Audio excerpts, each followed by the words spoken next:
Hello and welcome to this episode on Chiron in Taurus. We'll be talking about the archetypes of both Chiron and Taurus, how to work with this energy, and how the collective, individuals, and those of you having a Chiron return, which includes me, can work with this.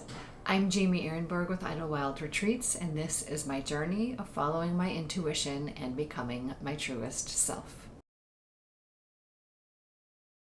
So what is Chiron? What's Chiron in Taurus? And what do we need to know? Chiron moved into Taurus on June 19th of 2026 and will stay there until September 17th when it'll go retrograde back into Aries. It will then come back into Taurus on April 14th of 2027 and stay there till July 2033. And this is beautiful for us, I believe, because it gives us this opportunity to start to get a sense of, on every layer of our body, what Taurus and Chiron is going to mean for us individually and as a collective. And I think this really matters, especially for me as somebody who works in embodiment, that we are not overwhelmed by an energy, and especially when it's a healing energy, which is exactly what Chiron is, that we're able to feel it a little bit, back off, feel it a little bit, back off, and let it work us as much as we are able to actively work with it in our minds, our bodies, our emotions, our spiritual life.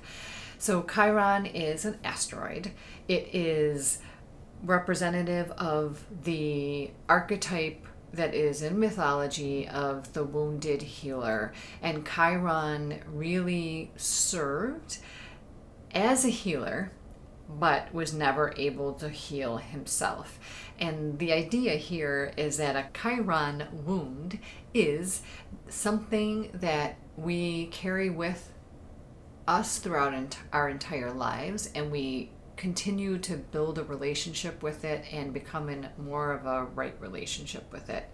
It is a way that we are meeting and being with wounds that maybe aren't even ours, or at least not in this lifetime, but integrating them into how we exist in the world. And I'll talk a little bit more about that in a moment. Taurus is an earth sign. It is a fixed sign.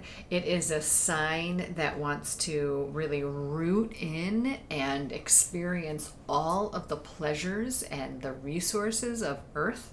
It is a sign that is really connected to the physical body and the physical world, as well as our nervous system. So I mentioned that Chiron was representative of wounding that shows up in your birth chart. This asteroid is a karmic point for each one of us. It is representative of something that we are supposed to meet and be able to really connect with and understand in this lifetime for our soul's evolution. So it is meant to be a very karmic, dharmic kind of experience.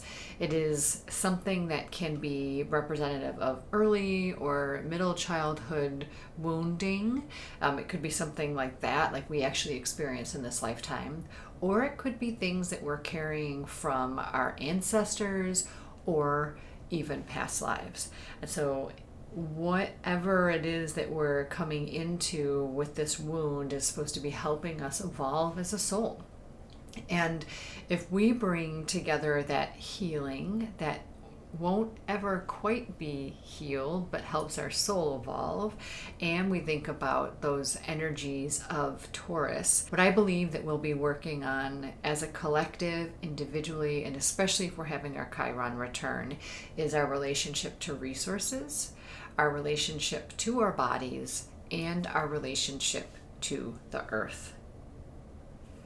So what does this mean even deeper for each one of us? So I will say that this feels like there is a big reckoning that is going to be happening, and we're already seeing that deals with material resources, money, as well as our relationship to our bodies versus our minds. And I'm a big embodiment person, so I value so much of what's happening down here, and this is where we've put most of our energy previously. Our minds have really been given the higher value in the last few centuries, and being able to bring back the value of what our heart knows, what our body knows, what our soma knows overall is, I think, a big part of how we're moving forward over this next 6-7 year transit. And then we also are thinking about, what does that mean for our relationship with the earth? And how do we build a stronger relationship with the land?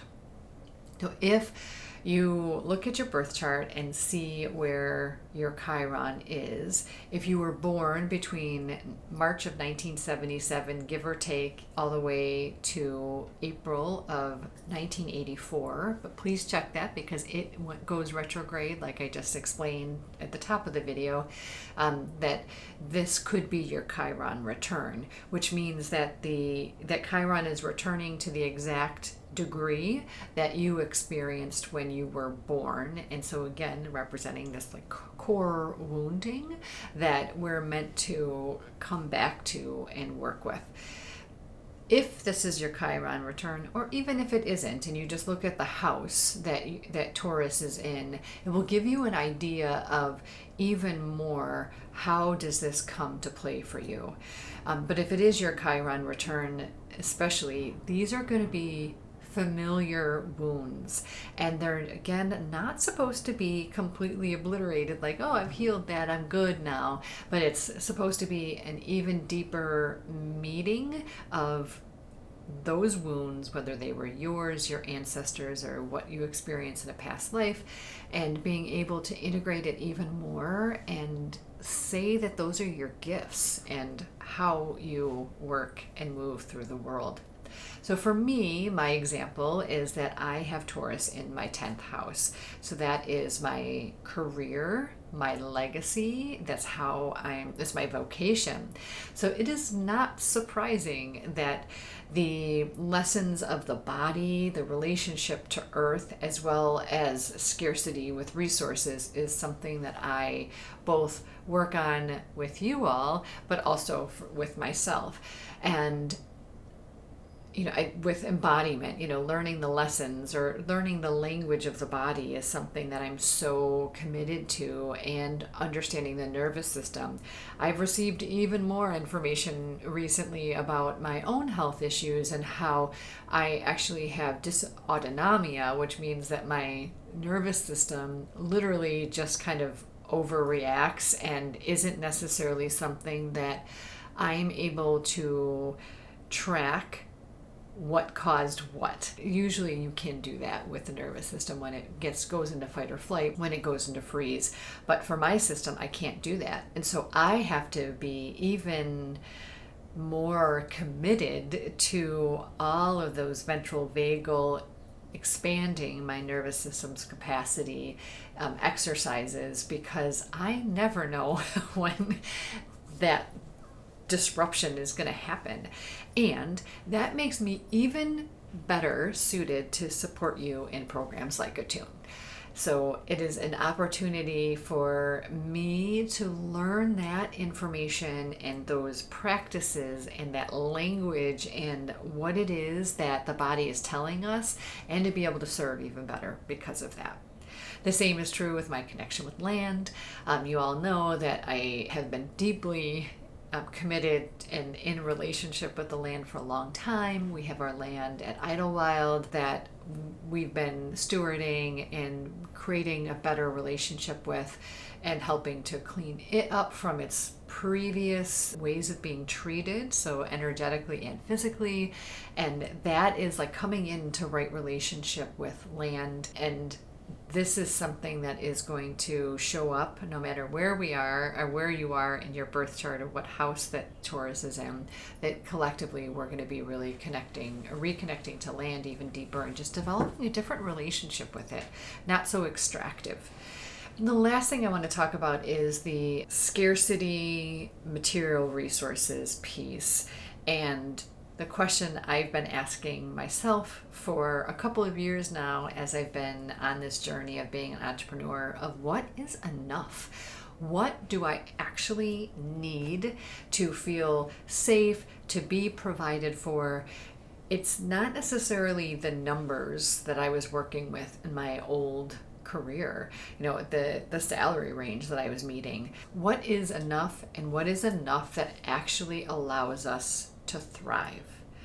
So I mentioned that we can be experiencing this on 3 different levels. One is the individual level, again, looking at where Taurus is in your birth chart and just feeling into all the things that I talked about already when we're talking about our bodies, our relationship to the land, our relationship to resources.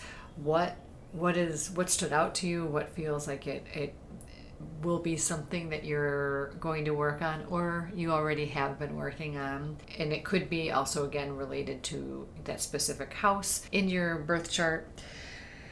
And then again, if you're in your Chiron return, this is something that we experience somewhere between the age of 47 to 50. And for those of you that are going to be that age during this time, so by the time we get to 2033, that means you'll be experiencing your Chiron return, and this is going to allow you to meet a wound that you've been carrying with even more grace. And how do you integrate it even more with who you are moving forward for the rest of your life? I hope that this episode was really supportive for you. I would love to hear if you've experienced your Chiron return already and what it was like for you. I think it's always very helpful for all of us to hear. And if you're going to have your Chiron return while you're in Taurus, let us know what themes or what house topic is what you're going to be working with or what house number while we're in this transit. I'm sending you a lot of love, and I hope you like these shorter episodes as I respond to how much time all of us have in the world and valuing everybody's resources as well. Take care.